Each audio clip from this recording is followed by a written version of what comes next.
저는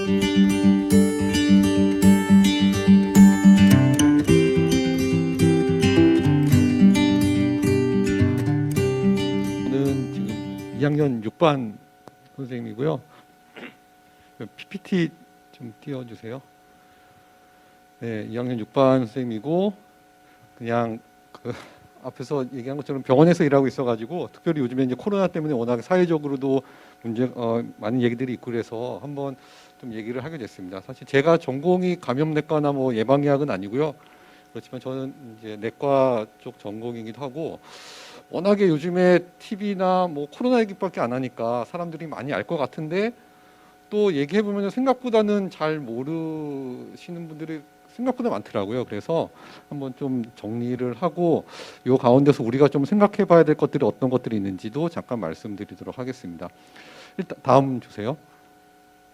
여기 보시면 그냥 매일 나오는 거죠. 얼마나 환자들이 많은지. 전 세계적으로 보면 이게 어저께 제가 인터넷에서 찾아본 건데요. 전 세계 170만 명 확진자에 사망자가 10만 명이 넘어섰고 우리나라가 한 10,000명에 한 200명 조금 남짓되는 사망자가 있죠. 10만 명이라는 숫자 굉장히 많은 숫자죠. 자, 다음 봅시다. 다음 주세요. 국가별로 보면 미국이 지금 뭐 폭증하고 있고 그다음에 되게 유럽에 있는 나라들이 엄청 많죠. 그리고 우리나라가 계속 처음에는 중국 다음으로 2등이었는데 계속 밀리다가 지금 이제 오늘 아침에 보니까 이스라엘이 우리나라보다 더 많더라고요. 그래서 지금 19번째, 아마 조만간 스웨덴이 오늘 내일 또 우리나라보다 더 늘어날 것 같아서 계속 우리나라는 수는 줄고 있습니다. 전체적으로 보면 사망자 비율이 유럽 쪽이 되게 10%가 넘어가요. 그러니까 10명 중에 1명 정도가 사망하는 사실 꽤 무서운 병이고요. 우리나라는 지금 한 2% 정도 보이고 있습니다. 예, 다음 주세요. 기본적으로 많은 용어들을 사용을 하는데 많이 쓰는 용어들을 간단하게 좀 정리를 해드리려고요. 요즘에 이제 코로나가 팬데믹이다라는 얘기들을 많이 하는데 이렇게 퍼지는 양상들을 보면 크게 4가지 용어를 쓰거든요. 첫 번째가 엔데믹이라는 용어인데 요거는 한국말로 하면 풍토병이라는 개념입니다. 그러니까 그냥 늘 있는 거죠. 감기는 우리나라 풍토병이고 우리나라 가장 대표적인 풍토병 결핵이라든지 비형 간염 이런 것도 우리나라엔 다 있죠. 늘 있죠. 이거는 풍토병. 스포라딕이라는 거는 그냥 갑자기 한꺼번에 생기는 경우를 스포라딕, 없다가 한 번씩 그냥 생기는 거 중간에. 그 다음에 세 번째는 에피데믹이라는 건데요. 한 지역에서 급격하게 많이 증가하는 경우를 에피데믹이라고 얘기를 하죠. 예를 들면 우리나라 초반에 대구에서 갑자기 많이 생겼죠. 그런 경우를 이제 에피데믹. 그리고 지금 팬데믹은 전체적으로, 이거는 굳이 뭐 전 세계적으로 얘기하진 않고 한 지역을 단위로도 얘기를 합니다. 예를 들어서 우리나라 전체의 팬데믹이라고 이런 용어로도 사용을 하는데 전체적으로 다 퍼지는 경우를 팬데믹이라고 얘기를 하죠. 지금 전 세계적으로 보면 팬데믹 상황에 들어가 있죠. 그 다음에는 네, 다음 주세요. 박테리아하고 바이러스하고 차이가 뭘까? 잘 아시는 분들도 계시지만 아마 아닌 분들도 많이 있을 것 같아서 참고로 말씀드리면 박테리아는 정상적인 세균의 형태를 다 가지고 있는 거예요.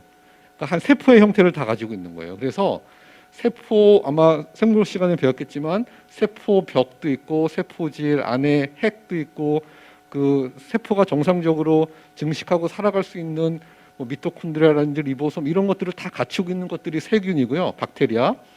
바이러스는 그 중에서 가장 중요한 유전 정보만 갖고 있어요. DNA나 RNA만 가지고 있고 그거를 쌀고 있는 기본적인 단백질 막 그리고 그냥 외피 그런 정도만 갖고 있어서 아주 간단하죠. 크기도 작고. 근데 박테리아가 사실은 이렇게 여러 가지 구조를 갖고 있다 보니까 항생제 개발은 한편으로는 수월한 면도 있어요. 왜냐하면 여러 가지 구조 중에서 하나만이라도 잡아서 공격을 하면 세균은 증식을 못 하거든요. 근데 바이러스는 저게 간단하고 얘가 살 수 있으려면은 자기 혼자서는 못 살고 세포 안에 들어가서 증식을 하기 때문에 한편으로는 약제 개발이 더 어렵죠. 예, 다음 주세요. 예를 들어서 인플루엔자 바이러스, 독감 바이러스가 어떻게 사는가? 독감 바이러스는 이제 DNA와 RNA가 있는 걸 알죠. 독감 바이러스는 RNA 바이러스인데 RNA가 있고 단백 싸고 있는 기본적인 껍질 그리고 그냥 외피가 있는데요. 세포 안으로 들어와서 외피를 벗어버리고 세포에 있는 원래 그 이런 DNA나 RNA에다가 자기 RNA를 끼워 넣는 거죠. 그리고 세포가 원래 정상적인 세포가 증식하는 그 기전을 사용을 해가지고 자기를 복제시킨 후에 다시 껍질 만들어서 바깥으로 나오는 이런 녀석이 바이러스입니다. 기본적으로. 다음 주시고요. 그래서 가장 대표적인 바이러스들은 코로나 바이러스 있고, 인플루엔자 바이러스는 독감이죠. 그리고 인체 면역 결핍 바이러스, 이게 에이즈, HIV 바이러스고, 헐페스 바이러스는 아마 여러분들도 많이 있을 거예요. 좀 피곤하면 이가에 버진 같은 거 나는 경우들, 또는 이제 선생님들이나 어르신들 보면은 대상포진 이런 것들이 다 헐페스 바이러스의 일종입니다. 그래서 이런 바이러스들 굉장히 여러 가지가 있죠. 다음 주시면, 감기는 대표적으로 바이러스가 일으키는 병이에요. 그런데 감기를 일으키는 바이러스는 굉장히 많고, 그 중에서 제일 흔한 거는 라이노 바이러스라는 것들이 제일 흔하고요. 코로나 바이러스도 사실 감기를 일으키는 대표적인 바이러스입니다. 그리고 인플루엔자 바이러스 등등이 굉장히 많은데, 코로나 바이러스, 지금 코로나 바이러스는 일반적인 우리 감기를 일으키는 코로나 바이러스가 아니라 이제 변이를 일으킨 거죠. 변종으로 새롭게 나타난 바이러스라서 지금 이 난리가 난 겁니다. 다음 주시면, 그 최근에 2000년도 넘어가면서 바이러스 때문에 전 세계적으로 문제가 일어났던 경우들이 몇 번 있죠. 대표적인 게 사스, 신종플루, 메르스가 있는데요. 그 사망률을 보시면 전 세계적으로 사스가 한 10%, 이건 되게 아시아에서 많이 일어났었고, 신종플루는 전 세계적으로 일어났었는데 한 1% 정도 사망률이 있었고, 메르스는 우리나라에서 꽤 문제가 됐었는데 한 20-30% 정도 사망률을 보이고 있습니다. 다음 주시면, 우리나라 같은 경우에 사스는 거의 들어오지 않았었고요. 신종플루는 여러분들도 아마 기억하는 사람도 있을 건데 한 10년 전에 생겼고, 사실 사망자가 꽤 많이 있었죠. 특히나 특징이 그 젊은 사람들이 많이 사망을 했어요. 아마 여러분들 한 10년 전이면 유치원이나 이런 정도 날 텐데, 그 당시에 그 유치원생이라든지 초등학생들도 사망을 많이 해서 굉장히 안타까운 면들이 많이 있었을 텐데, 아마 여러분 친구들 중에서도 여러분 또래에서도 사망자가 꽤 있었던 게 신종플루였고요. 메르스도 기억을 하죠. 몇 년 전이었는데, 메르스는 사실 환자가 많지는 않았는데 이 치사율이 굉장히 높았죠. 걸리면 20-30%가 사망을 했고, 또 젊은 사람 비교적 한 40대 50대에서도 사망을 많이 했기 때문에 굉장히 사회적으로도 문제가 됐던 그런 바이러스입니다. 다음 주시고요. 이제 코로나가 뭐냐, 특징 잘 아시죠? 전염력이 굉장히 높아요. 독감도 굉장히 전염력이 높은 바이러스 중에 하나인데, 독감이 보통 한 명이 평균 1.2명 정도에게 전염을 시키는데, 코로나가 지금 한 2.5명 정도라고 하고, 처음에 바이러스가 들어온 후에 한 5일 이내 전염력이 가장 높습니다. 메르스 같은 경우는 역설적으로 치사율이 굉장히 높은데요. 얘는 들어와서 폐 안으로 깊이 들어가서 여기서 막 폐에서 증식을 해서 환자에게 큰 증상이 나타난 후에 다른 사람에게 전염을 시켜요. 초반기보다는. 근데 그리고 메르스는 걸린 다음에 이게 환자가 많이 죽으니까 오히려 딴 사람한테 전염을 덜 시키는데, 코로나는 메르스에 비해서 치사율은 낮지만 처음에 들어와서 상기도, 그러니까 코라든지 목 이런 쪽에 바이러스가 있을 때 다른 사람에게 많이 전파를 시키기 때문에 자기도 증상을 모르는 사이에 전파를 많이 시키고, 전파시키면서 바이러스가 깊이 들어가서 폐로도 이제 폐렴의 증상이 생기는 이런 양상을 보여서 사실 전염력이 이렇게 많이 증가되고 있고요. 증상은 초기에는 감기 증상이죠. 아까 코로나 바이러스가 감기 일으키는 가장 대표적인 바이러스 하는 것처럼 기본적으로 그냥 목 아프고 기침 나고 열 나고 이런 증상이 초기인데, 이제 폐렴으로 진행하는 게 굉장히 빨리 진행할 수가 있습니다. 3일, 5일 내에 급속하게 진행하면서 빨리 사망에 이르게 하는 이런 경우들이 꽤 있기 때문에 이제 무서운 병이 되는 거죠. 다음 주시면, 우리나라의 이제 나이별로 확진자 현황인데요. 보시면 그 20대가 이렇게 많은 거는 초반기에 우리나라 신천지라는 특수한 사태, 신천지 젊은 사람들이 많이 있어가지고 그게 여기를 많이 반영을 했고요. 그거를 빼면은 정상적으로 한 50대가 가장 많고, 50대 기준으로 이렇게 약간 거의 정규 공포를 이루는 그런 양상을 보이고 있습니다. 다음 주시면, 이건 이제 사망률인데요. 사망률은 언론에서 계속 나오는 것처럼 젊은 사람들은 거의 안 죽어요. 그런데 이제 50대, 60대부터 조금 사망이 증가하고 70대, 80대는 아주 치명적이죠. 70대는 10%, 80대는 20% 이상이니까 되게 80대 이상 넘어가신 분들은 걸리면 한 절반 정도가 중환자실 가시는 거고 중환자실 들어가서 절반 돌아가시는 거죠. 뭐 여러분들은 사실은 걸려서 사망할 가능성은 거의 없어요. 거의 없는데 여러분 아까 말씀드린 것처럼 여러분이 감염이 되면 주변 사람한테 엄청 잘 퍼뜨릴 거고 여러분 부모님들이 아마 이제 한 50대 뭐 요 전후겠죠. 50대, 40, 50, 60대 부모님들 또는 이제 할머니, 할아버지는 여러분 때문에 감염되면 돌아가실 가능성이 굉장히 높죠.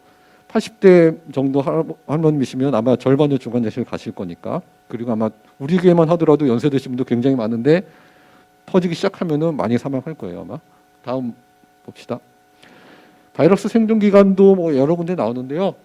요게 이제 얼마 전에 애니제임이라고 굉장히 유명한 그 의학 저널이 있는데 거기 발표된 건데 공기 중에는 방광 기간 1시간 정도 가서 한 3시간 정도 지나면 이제 없어진다라고 돼 있고 플라스틱이나 스테인리스는 한 2, 3일 정도까지는 갈 수가 있죠. 그다음에 요즘에 엘리베이터에 보면은 뭐 안심 뭐 해가지고 붙여놓은 게 있잖아요. 그게 이제 나름대로는 학문적으로 근거가 있는데 구리 같은 경우에는 바이러스가 오래 못 산대요. 근데 그게 이제 구리를 안에다가 성분을 코팅을 해놓은 거라서 상대적으로 그냥 플라스틱 같은 거에 비해서는 바이러스가 오래 못 사는 거죠. 그래서 뭐 안심 엘리베이터 뭐 이런 것들이 이제 나름대로 이런 얘기고 중요한 게 이제 비누나 에탄올 계속 손 씻기 강조하는 이유가 이거는 거의 뭐 몇 분 내에 그냥 씻으면 바로 없어지죠. 그래서 손 씻기를 강조하는 이유가 여기 있습니다. 다 이제 이론적인 근거들이 있는 거죠. 다음 주시면 우리나라 감염 양상이 이제 집단 감염이 굉장히 특징인데요.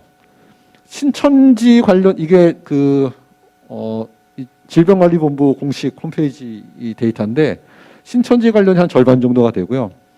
나머지 보면은 이제 여기 병원, 요양병원이 한 4% 정도, 그다음에 교회 관련이 한 2% 정도가 돼요. 그래서 병원만 하더라도 이제 저희 병원도 지금 코로나 환자가 4명 정도 입원해 있거든요.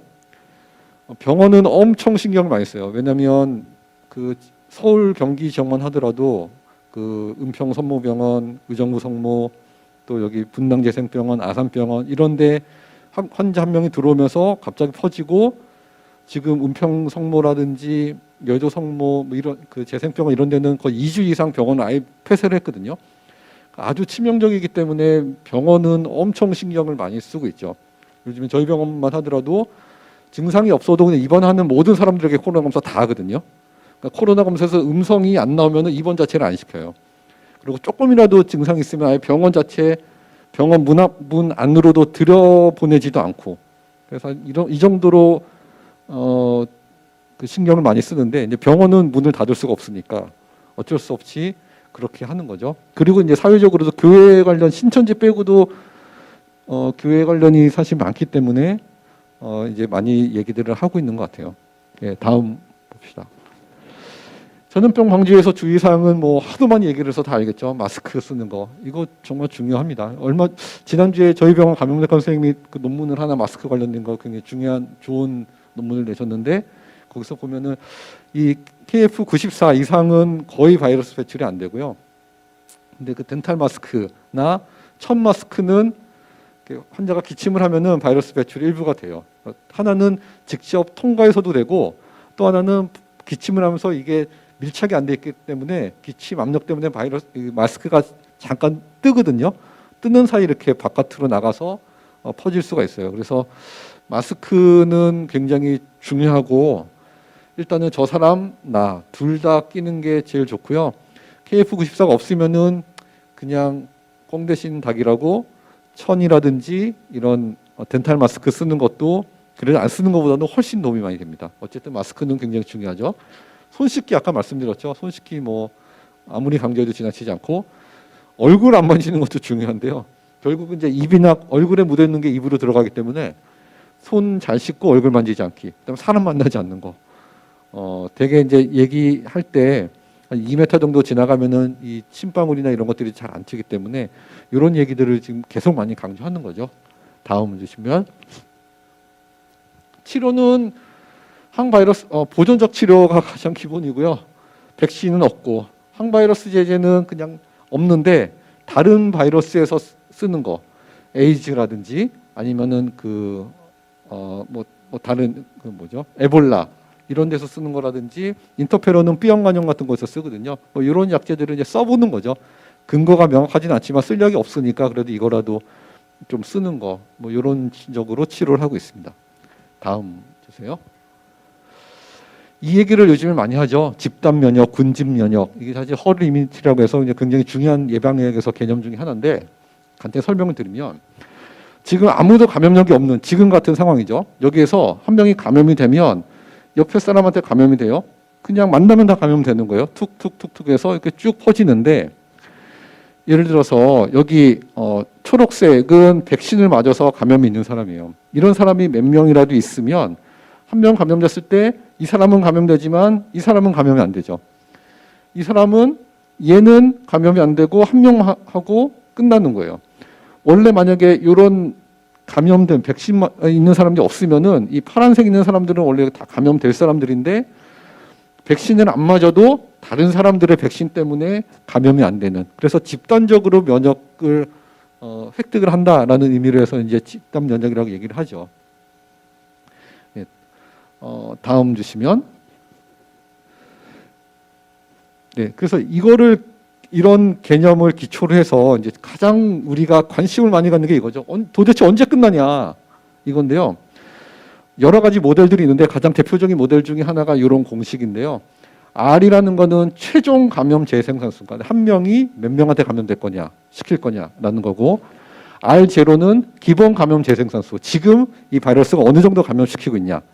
P는 집단 면역 수준이에요. 이런 공식인데 코로나 코비드-19 같은 경우는 R0 대강 2.5 정도로 되게 얘기를 하고 있죠. 약간 차이가 있을 수 있지만 2.5 정도로 가정을 하고 최종 감염이 한 명 미만한테만 전염되는 걸로 생각을 하면 유지를 하는 거를 골로 잡는다고 하면은 그 R0가 2.5니까 1-P가 0.4가 되면은 1이 되겠죠. 1-P가 0.4가 되려면 P가 0.6 이상이 돼야 돼요. 그냥 단순한 산수죠. 그래서 결국은 그 뉴스에서 뭐 60% 이상이 감염이 돼야지 집단 면역이 생긴다라는 게 이런 공식에서 나온 건데요. 60% 이상이 면역력을 가져야 돼요. 여기 있는 사람들은 아무도 없죠. 저를 포함해서 면역력 갖고 있는 사람은 제로죠, 지금. 이 중에서 60% 이상이 이 면역력을 가져야 되는데 어떻게 가지냐? 방법은 두 가지예요. 일단은 걸리는 거예요, 60%. 걸렸다가 낫는 거 또는 백신을 맞는 거. 이 두 가지 방법밖에는 없죠. 다음 주세요. 근데 이제 문제는 백신 개발에는 최소한 1년 이상이 걸린다는 거예요. 백신 왜 이렇게 오래 걸리냐? 백신의 가장 중요한 것 중에 하나는 안정성이에요. 이거 만약에 백신을 만들면 전 국민 다 맞을 텐데 백신에 만약에 부작용이 1%만 생긴다고 하더라도 코로나 때문에 죽는 것보다는 백신 때문에 죽는 사람이 더 많아지거든요. 1% 5천만 명에서 50만 명이 이것 때문에 죽는다는, 백신 때문에 죽으니까. 그래서 백신의 안정성은 굉장히 중요하기 때문에 적당히 뭐 90% 이상 안 돼요. 99.9% 이상 아주 좋은 안정성을 유지를 하려면 오랜 시간이 걸리는 거죠. 임상시험을 계속 해야 되고 확보를 해야 되니까. 그래서 최소 1년 이상 시간이 걸릴 수밖에 없어요. 아무리 빨리 해도. 결국은 그 사이에 그러면은 첫 번째 방법, 일단 감염이 돼야 되냐, 그래야 유행이 끝나냐. 이거를 시도한 나라들이 초기에 있죠. 영국이 이거 시도하려고 하다가 여론에 엄청 공격을 받고 취소를 했는데 그러다 보니까 영국이 딜레이가 돼가지고 지금 뭐 꽤 난리죠. 총리도 중환자실 들어가 있고. 그다음에 이제 스웨덴이 이거 얼마 전까지 하다가 도저히 안 되겠다 해가지고 지금 다시 취소하고 있죠. 이렇게 되면 우리나라 치사율 지금 2%라고만 계산해도 5천만 명에 0.6에 60% 감염되고 2%니까 60만 명 사망해야 되죠. 사실 60만 명 감이 안 오는데 우리 고척교회를 생각해 보면 그냥 어른 예배 한 3천 명, 아동부 4천 명이라고 쳐도 60% 감염되고 2% 사망하면 50명이 고척교회에서 사망을 해야지 끝난다는 얘기예요. 뭐 끔찍하죠. 이렇게 돼야 끝날까요? 이게 참 무서운 얘기인데요. 다음 주세요. 근데 이제 중요한 것 중에 하나는 지금 특효약은 없는데 보존적 치료, 서포티브 케어라고 하는데 이게 굉장히 중요해요. 무슨 얘기냐면 바이러스 걸려가지고 폐렴 때문에 사망을 하지만 폐렴 때문에 사망하기 전에 다른 것 때문에 사망하는 경우도 굉장히 많아요. 예를 들면 바이러스 감염돼서 폐렴이 오고 열이 나고 그러면 탈수가 되면서 신부전이 빠질 수가 있어요. 급성 신부전. 그러면 병원에서 수액을 공급을 하고 정 안 되면은 투석을 해가지고 신장을 그냥 버텨주는 거예요. 그래서 시간을 벌어주는 거죠. 그래서 몸 안에서 바이러스랑 싸울 수 있는 시간을 벌어주면 내 몸에 있는 면역 체계가 그래도 활동을 해가지고 바이러스를 죽일 수가 있어요. 그렇게 해서 그다음에 숨을 못 쉬니까 산소 공급해주고 인공호흡기, 안 그러면 에크모 이런 것들을 해주면서 결국 보충을 해주는 건데 그게 안 되면 병원에 안 오면은 급성 신부전이 오면 예를 들어서 신부전이 와서 소변을 만들지 못한다. 보통 하루 이틀 내에 사망하거든요. 투석 같은 걸 안 해주면은 바로 그냥 다음날 죽어요. 소변 못 만들면은 전해질 이상 노폐물 쌓이면서 바로 죽기 때문에 그렇게 사망하는 경우들이 굉장히 많은 거죠. 그래서 결국 사망률은 단순히 앞에 말씀드린 그 공식에 의해서만 되는 게 아니고 의료 시스템하고 굉장히 밀접한 관련이 있을 수밖에 없어요. 지금 보면 초기에 중국 우한이라든지 우리나라 대구도 좀 그랬고 지금 이제 유럽이나 미국 같은 경우에 사망률이 10% 이상 나오는데 가장 중요한 것 중에 하나가 병원 시스템이 마비가 돼서 그래요. 병원 시스템 마비가 되니까 치료받을 사람들이 치료하지 못하고 그냥 집에서 죽는 거죠. 충분히 치료받으면 살 수 있는데 죽는 사람들이 엄청 많으니까 사망률이 10% 이상 나타나는 거고 이 부분은 사실은 통계에 잡히지는 않죠. 코로나로 죽은 게 아니니까. 무슨 얘기냐면 병원이 그냥 코로나 환자로 가득 차니까 원래 코로나 말고도 아픈 사람들이 많을 거 아니에요. 그 사람들이 병원 못 가는 거죠. 그래서 그 사람들이 또 죽는 거예요. 이건 통계 안 잡히지만 이 비율도 굉장히 많죠. 그래서 지금 병원 시스템이 마비가 되면은 재앙이 일어나는 거죠. 국가 자체가 완전 망하는 거죠. 그래서 중요한 것 중에 하나는 백신이 나올 때까지 1년에 걸쳐서 천천히 증가하도록 의료 시스템이 커버할 수 있을 만큼 천천히 증가하도록 유지를 하는 게 중요한 거죠. 끝날 수는 없어요. 끝날 수는 없고 이렇게 버티는 게 제일 중요한 거예요. 최소한 백신 나올 때 1년, 2년 정도까지는. 다음 주시면 예를 들면 우리나라 같은 경우 인구 1000명당 병상 수가 한 12점 몇 개거든요. 일본이 한 13 정도 되고 가장 세게 많고 이쪽 미국, 영국, 스페인, 이탈리아 여기는 2에서 3밖에 안 돼요. 이게 다를 설명하는 건 아니지만 굉장히 사망률이 이쪽에서 10명 이상 되는 것들을 설명을 하죠. 독일 같은 경우가 유럽에 상대적으로 굉장히 높은데 독일 사망률은 다른 나라들에 비해서 굉장히 적죠. 한 2% 정도 나오겠죠, 독일. 이것도 뭐 다른 요인도 있지만 이런 것들이 관여를 하죠, 굉장히. 다음 주시면 이게 지금 이제 하루에 얼마나 확진자가 나오는 건데 우리나라는 처음에 쭉 증가하다가 지금 이렇게 줄어들고 있고 유럽에 있는 나라도 쫙 올라가고 있죠. 근데 이 그래프를 보면서 하나 굉장히 주의 깊게 봐야 되는 것 중에 하나는 가로축, X축은 그 10, 20, 30, 40 이런 스케일이고요. 세로축은 이게 보면은 1, 10, 100, 1000만이에요. 그러니까 여러분들 아직 고1은 안 배웠겠지만 고2, 고3은 수학에서 그 지수 로그 배우잖아요. 세로는 저기 보면 로그 스케일이거든요. 그러니까 가로에서 한 칸은 그냥 하나지만 여기서는 한 칸이 2배가 증가하는 게 아니라 하나가 증가하면 10이고 2칸이 증가하면 100배예요. 그러니까 우리나라에 비해서 미국은 지금 3칸 정도니까 1000배 이상 증가하는 거죠. 그러니까 굉장히 끔찍한 그래프를 보여주고 있는 거죠. 이게 사실은. 다음 주세요. 그러면 어떻게 해야 되냐? 다시 한번. 개인 차원에서 마스크, 개인위생, 사회적 거리두기 아주 중요해요. 국가 차원에서는 의료 시스템의 붕괴를 막기 위해서 굉장히 노력을 많이 해야죠. 의료 자원 확보를 해야 되고 체계화 시켜야 되고 이런 것들이 안 되면은 무너지는 거죠. 다음 주세요. 예를 들면 마스크 같은 경우들은 뭐 마스크를 쓰는 나라들, 안 쓰는 나라들 이렇게 차이들이 있죠. 확실히. 뭐 미국에서는 문화적인 요인들도 있고 실제 마스크가 없기도 하고 요즘에는 이제 마스크 쓰라고 계속 강조하잖아요. 네, 다음 주시면 사회적인 거리두기가 정말 중요하냐 강조를 많이 하는데 이게 BBC에서 나온 자료인데 만약에 사회적 거리두기를 안 하면 한 명이 아까 2.5명 정도 감염시킨다고 했잖아요. 그러면 보통 5일 이내 2.5명, 한 달로 치면은 한 400명이 감염이 되죠. 근데 한 명이 1.25 절반 정도만 사회적 거리를 두기로 해서 감염률을 줄이면 한 달 지나면 15명이죠. 아까 얘기한 것처럼 이게 이 익스포넨셜이죠. 그러니까 지수 이 배로 그러니까 산수량 더하기가 아니라 곱하기로 증가를 하기 때문에 별거 아닌 1.25, 2.5 얼마 차이가 안 나는 것 같지만 한 달이면은 400명, 15명이고 두 달이면 어떻게 될까요? 15 곱하기 15니까 225명. 400 곱하기 400이니까 얼마죠? 16만 명. 이렇게 차이가 나는 거예요. 그래서 사회적 거리두기를 강조를 세계적으로 하는 거죠. 우리나라는 이 정도지만 사실 유럽이나 이쪽은 집 밖에 못 나가게 하잖아요. 예? 이유가 이런 이제 근거들이 있는 거죠. 다음 주시면. 우리나라 지금 추정 누이는 보면 여기 초반에 신천지에서 일어났을 때 이렇게 나다가 지금 많이 줄고 이번 주에 이제 50명 미만인 것 같아서 많이 준 것 같죠. 그래서 전 세계적으로 막 얘기들도 많이 하고 우리도 솔직히 마음이 많이 느슨해졌죠. 예. 이런 것 같으니 저기 뭐 처음에 저러다가 이러니까. 근데 다음 주시면 이게 엊그저께 그 국립암센터의 그 예방의학 교수님께서 이제 그쪽 팀에서 발표를 한 건데 지금 우리나라가 사회적 활동을 막는 수준이 평상시 한 25% 정도 수준이라고 그러거든요.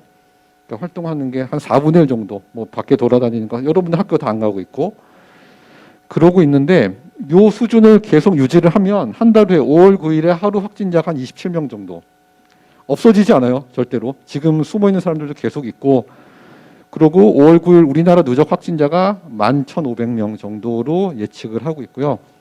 활동량을 완전히 푸는 게 아니고 50% 정도로 올린다. 그러니까 코로나 사태 전이 아니고 50%로 유지했을 때는 하루 확진자가 4,800명, 이당 이제 43,000명 한 달 내가 지금 시뮬레이션 결과죠. 이게 단순히 시뮬레이션이 아니고요. 가장 대표적인 예가 실제 예가 전 세계적으로 방역을 제일 잘했다라고 보통 얘기되는 나라가 우리나라, 대만, 싱가포르 이런 쪽이죠. 싱가포르이 잘하다가 이제 학교를 열었죠. 학교 열고 나서 갑자기 급증하면서 한 2주 만에 다시 학교 폐쇄했죠. 우리나라도 아마 학교가 굉장히 큰 것 중에 하나인데 학교를 열면 뭐 아마 거의 이렇게 될 거죠. 뭐 보나마나. 예, 그다음 슬라이드 주시면. 근데 사실 이게 굉장히 이제 딜레마인데 그러면 어떻게 언제까지 이렇게 할 거냐? 사실 학교 안 가는 것도 문제지만 경제적으로 거의 그냥 뭐 문제잖아요. 어떻게 생계가 안 되니까 이렇게 계속 살 수도 없고 1년 이렇게 사는 거는 이건 불가능하죠. 그러니까 언젠가는 이거를 열어야 되는데 이건 쉽지 않아요. 그래서 정부도 그렇고 굉장히 고민을 하고 있는 거죠. 방역 차원에서만 보면 닫는 게 맞는데 무작정 그럴 수는 없으니까 어느 시점에선가 어느 선에서부터는 열어야 되는데 학교를 어떻게 할 거냐. 결국은 아직까지는 학교는 안 여는 거죠. 온라인으로만 하고 있고 학원들은 강제할 수 없으니까 정부에서는 하지 말라고 하는데 지금 뭐 한 80% 이상 열었다 그러죠. 굉장히 위험 요소죠. 학원도. 교회 여전히 굉장히 위험 요소죠. 실제 우리나라에서 교회 감염이 적지 않고 직장도 아마 지금 재택근무하는 데들이 꽤 있고요. 출입국 제한 뭐 엄청 많이 하고 있고 하여튼 강하게 하고 있죠. 음식점, 체육시설, 프로스포츠 무슨 프로야구 이것도 언제까지 막을 거냐. 하여튼 보면은 모든 게 다 연결돼 있고 여기에서 어느 영역을 얼만큼 사회적으로 풀 것인가에 대해서는 결국 개인이 판단할 수 있는 문제는 아닌 것 같고요. 이거는 정부하고 그다음에 전문가 집단, 사회적인 어떤 그 합의에 의해서 같이 움직여야 될 굉장히 중요한 부분인 것 같아요. 안 그러면 지금 좋아진 것 같지만 아마 다시 나빠질, 그러니까 얘기를 많이 하잖아요. 지금 굉장히 불안하다고. 대유행 가능성이 충분히 없다고 얘기하는 이유는 특히나 수도권에 환자들이 계속 나타나고 있기 때문에 수도권은 인구 엄청 밀집돼 있고 여기서 폭발하기 시작하면은 의료 체계 완전 무너지는 거거든요. 그러면 사망자가 거의 유럽이라든지 미국처럼 나올 가능성이 굉장히 높아요. 그래서 우리나라도 그래서 계속 지금 조심을 하고 있는 거죠. 아직 마음을 놓을 때가 아니라고 얘기하는 이유가 이런 근거 때문에 얘기를 하는 거죠. 다음 주시면 그래서 이제 보면서 그냥 몇 가지 조금 생각해봤는데요. 요거는 시간이 그러니까 짧게 넘어가면 혹시 100년 전에 인간의 평균 수명이 몇 살 정도 됐는지 아시나요? 지금이 한 80세가 넘죠, 우리나라가. 100년 전에 몇 살 정도 살았을까요? 50? 다음 40? 네, 다음 슬라이드 주시면요. 100년 전이면 요때죠. 요때 30세가 채 안 됐어요. 지금 이렇게 올라간 게 얼마 안 돼요. 100년이 채 안 돼요, 사실. 그래서 저 어렸을 때만 하더라도 60대 환갑잔치 하는 게 이해가 되죠. 다음 주시면. 근데 이렇게 갑자기 증가하는 이유가 뭘까요? 가장 큰 요인은 페니실린 뭘까요? 정답은 상하수도. 상하수도가 거의 한 70% 이상을 차지를 하거든요. 다음 주세요. 그러니까 상하수도 발전이라는 거는 결국 전염병을 예방했다는 얘기예요. 전염병 때문에 사람들이 엄청 많이 죽는데 이것들을 예방하면서 많이 생존율이 증가한 게 거의 한 70% 이상의 부분을 차지하죠. 역사적으로도 보면 뭐 아테네에서도 예전에 보면 급성 전염병으로 4분의 1 정도가 사망을 하고 그것 때문에 역사가 바뀌었죠. 펠로폰네소 전쟁에서 이제 아테네가 패하면서 그 다음 슬라이드 주시면 로마에서도 보면 이제 천연두가 창궐 하면서 15년 동안 500만 명 사망을 하고 오현제라고 팍스 로마나의 시대가 아울레우스 황제 사망하면서 마지막으로 끝나면서 로마도 시대가 확 바뀌죠. 뭐 그 후에도 또 또 있었고 100년 후에도 또 이런 적이 있었고 다음에 흑사병은 여러분 잘 아시죠? 흑사병이 거의 유럽 전체 인구의 3분의 1이 흑사병으로 사망을 했고 그 후에 뭐 동로마 몰락하고 서유럽도 사람들이 다 죽으니까 노동력이 급감하면서 봉건제가 해체되는데 굉장히 중요한 역할들을 하죠. 다음 주시면 아마 이 책은 보신 분들도 꽤 있을 텐데 여기 보면은 어떻게 유럽이 아메리카 대륙을 저렇게 쉽게 정복을 했을까? 가장 큰 것 중에 하나로 이제 균을 얘기를 하죠. 유럽 사람들이 갖고 있었던 균이 아메리카 대륙 침범했는데 전해졌는데 유럽 사람들은 이미 아까 얘기한 것처럼 오랜 시간에 걸쳐서 항체들을 꽤 많이 갖고 있었는데 아메리카는 아무것도 없으니까 그냥 다 죽은 거죠. 그래서 뭐 천연두로 절반 이상 죽고 많은 사람들이 사망해서 군대 몇백 명밖에 안 됐는데 점령을 해버렸다. 뭐 이런 얘기들을 이제 하고 있죠. 유명한 책이죠. 그 다음 보시면 옛날 얘기 말고 비교적 최근 100년 전에 딱 100년 전에 스페인 독감이 창궐을 했었는데요. 이 당시에 최소 전 세계적으로 2,500만 명 이상 사망한 걸로 얘기를 하죠. 그 당시 세계 인구가 한 10억 정도 내외였다고 그러고 1차 세계대전 사망이 1,700만 명이라고 그러니까 전쟁보다 더 많은 사람이 사망을 했고 우리나라 데이터도 한 700만 명 사망이 우리나라 그때 2천만 명이 안 되는 시대에 700만 명 감염에 한 14만 명 사망 뭐 이런 아주 끔찍했던 게 이제 100년 전에 딱 있었고 지금 딱 100년 후에 뭐 또 새로운 게 나타났죠. 네, 다음 주시면 이러면서 몇 가지 좀 질문들을 저 스스로도 그렇고 좀 하게 됐는데 첫 번째는 이제 인간이 얼마나 연약한가에 대한 생각들을 하게 됐어요. 사실은 과학기술이 엄청 발전을 하고 요즘에는 아까 뭐 100년 전에 30세 살던 시대에서 이제 조만간 100세 시대 얘기들을 많이 했죠.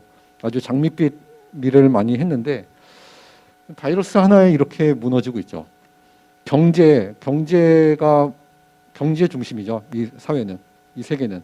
근데 이 바이러스 하나 때문에 주가 전 세계적으로 폭락하고 미국이 경제 그렇게 잘 나갔는데 뭐 엊그제도 뉴스 나오는 거 보면 2, 4분기에 경제 성장률 마이너스 20% 이상 뭐 예측을 한다는 얘기도 나오고 이런 것들을 보면서 참 인간이 굉장히 뛰어나고 잘나고 하나님을 무시하고 이렇게 하나님을 주변화시켰죠.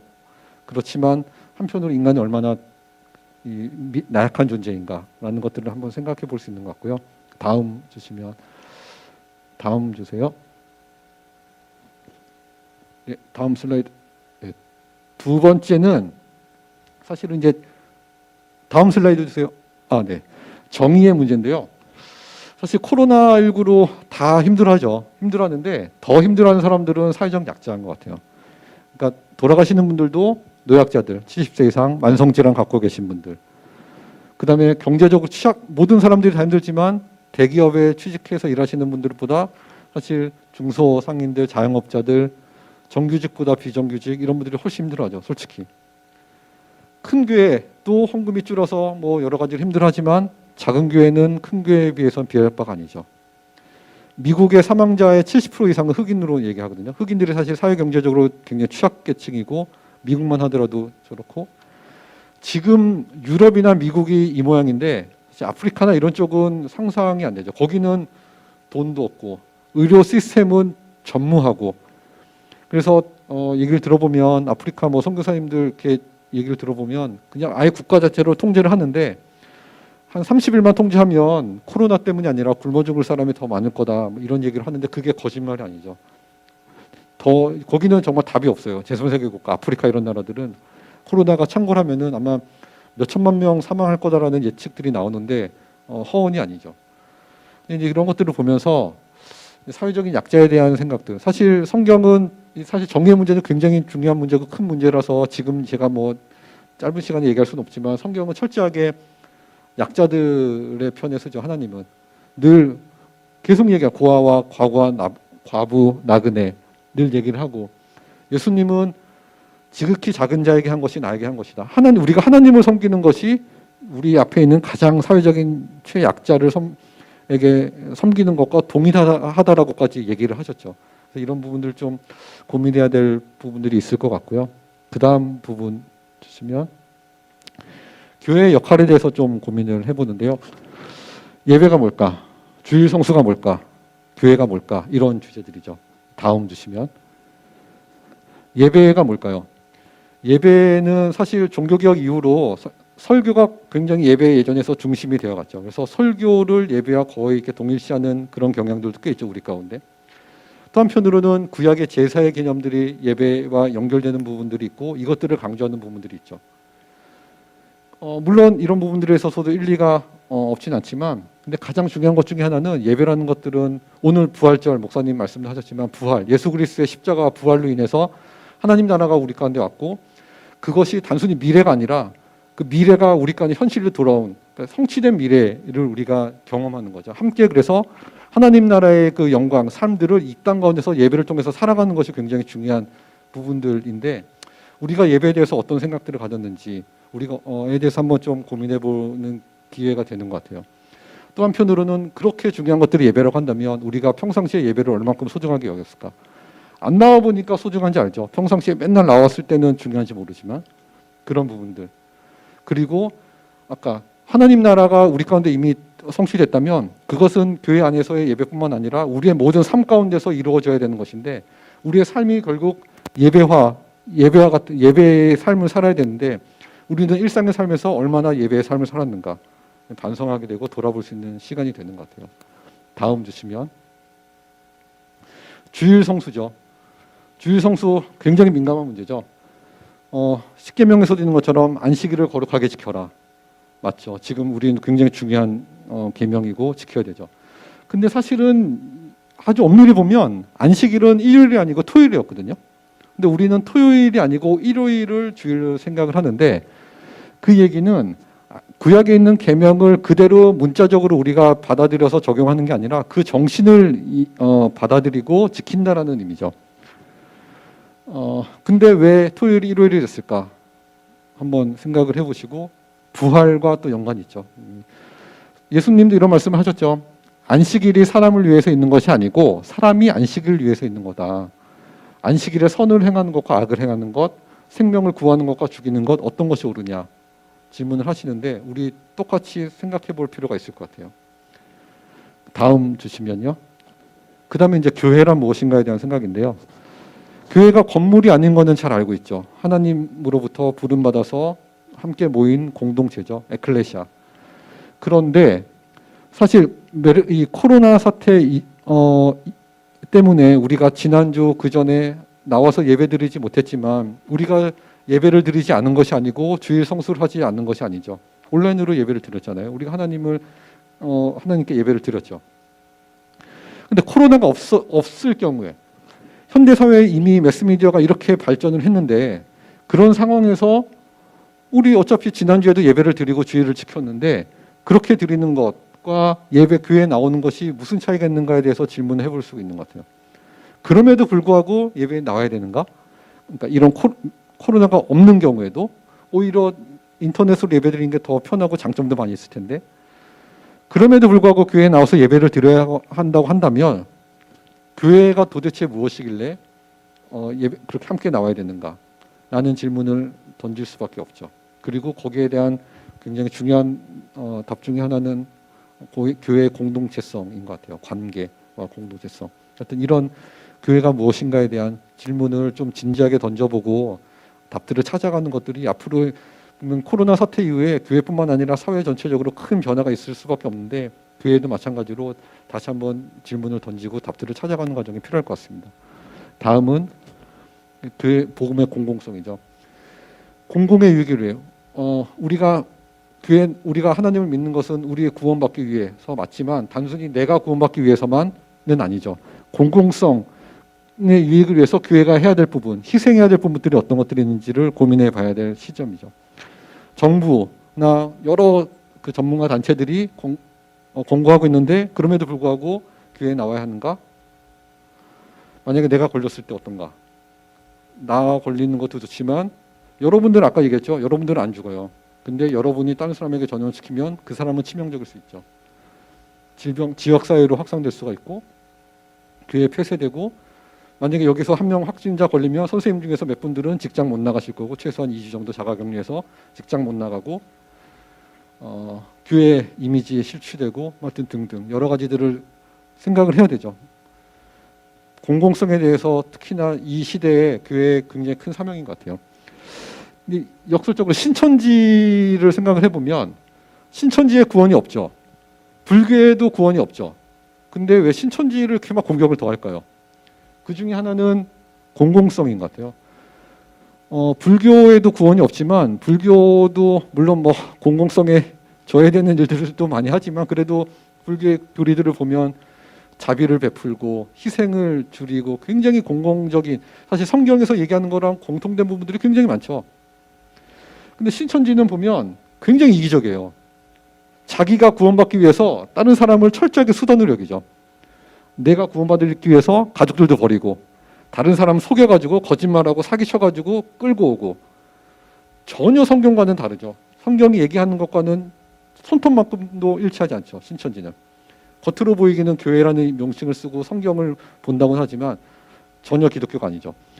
근데 그런 모습들이 우리 안에는 없는지 한번 돌아보는 시간인 것도 같아요.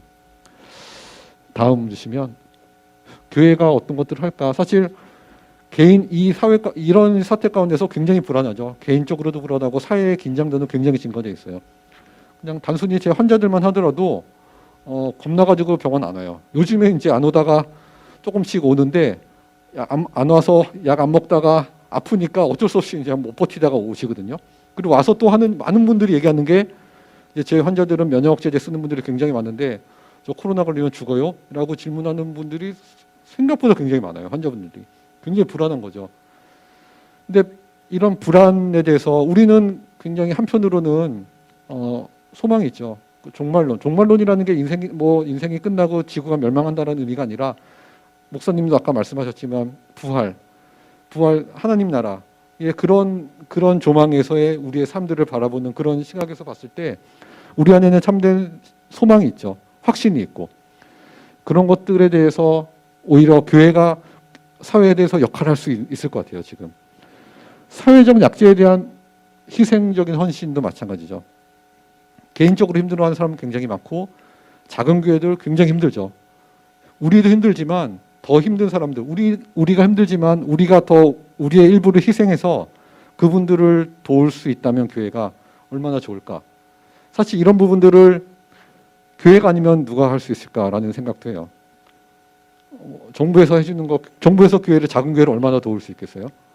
전 국민에게 뭐 몇십만 원 든다고 하지만 그게 정말 필요한 사람들에게 얼마나 또 큰 부분이 될 수 있을까라는 생각도 해보고 이런 불안의 감소를 정부가 얼마나 해줄 수 있을까? 사실 그것들을 해줄 수 있는 것들이 교회인데 이런 부분들에 오히려 교회가 좀 관심을 가져야 되지 않나라는 생각들도 하고요.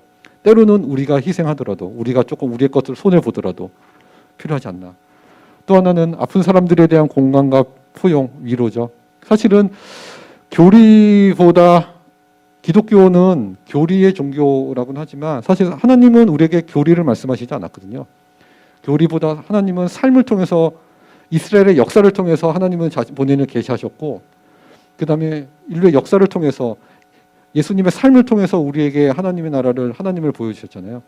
결국 우리가 사회에 대해 얘기할 수 있는 것은 물론 교리적으로 얘기하는 거 중요하죠. 그렇지만 결국은 그리스도의 삶이 중요한데 이 시대에 우리가 굉장히 많이 놓치고 있는 부분이 이것이 아닌가 하는 생각들. 그리고 그렇다면 개인으로서 공동체로서 사회에 우리가 어떻게 그런 그리스도인으로서의 삶들을 내러티브, 서사를 살아갈 수 있을 것인가를 참 진지하게 고민해야 되는 때인 것 같습니다. 다음으로는 마지막 질문인데요. 하나님이 도대체 어디 계시는가에 대한 질문을 해볼 수 있는 것 같아요. 사실 우리가 알죠. 하나님은 선하신 하나님이시죠. 그러고 전능하신 하나님이시죠. 근데 이유를 알지 못하죠. 이 코로나 사태가 어떤 이유를 갖고 있죠? 어떤 목적을 갖고 있죠? 전 세계적으로 지금 10만 명 이상이 사망을 하는데 이 사람의 죽음이 어떤 의미를 갖고 있죠? 잘 몰라요. 하나님이 선하신 하나님이고 모든 것을 할 수 있는 하나님이 왜 이걸 허락하시죠? 쉽게 얘기할 수가 없죠. 신정론의 질문이죠. 성경에서 가장 대표적으로 욥기에서 나타나는 것처럼 여기에 대해서 한마디로 쉽게 대답하는 건 참 어려운 것 같아요. 초기에 일부 중국에서 일어났을 때 일부 분들이 중국이 공산국가니까 하나님이 심판하시기 위해서 중국에 퍼뜨렸다라고 얘기를 했지만 그게 아니라는 것은 너무 쉽게 알 수 있잖아요. 지금 미국, 유럽, 우리가 알고 있는 기독교 국가들이 그렇게 고난을 받고 있는 것들은 어떻게 설명할 수 있을까? 그래서 이런 가운데서 하나의 답으로 하나의 대답을 주기보다는 참 그 가운데서 우리가 겸손히 우리의 지식, 우리의 이해가 온전하지 못함을 겸손히 인정하면서 하나님의 뜻이 무엇인지 그 가운데서 우리가 어떻게 살아가야 될 것인지를 고민해야 될 것 같아요. 그 가운데 우리는 그러나 분명히 알고 있는 것이 하나님이 정의와 공의 하나님이시고 자비와 긍휼이 풍성하신 하나님, 신실하시고 지혜가 아주 풍성하신 하나님이심을 우리가 알고 있기 때문에 그런 하나님을 의지하면서 이런 답들을 또 찾아가고 우리가 어떻게 살아가야 될지를 고민해야 되는 그런 시기가 아닌가 합니다. 다음 주시면요. 마지막으로 이제 지금 말씀드린 거 정리해 보면 일단 코로나는 오래 지속돼요. 일찍 안 끝나요.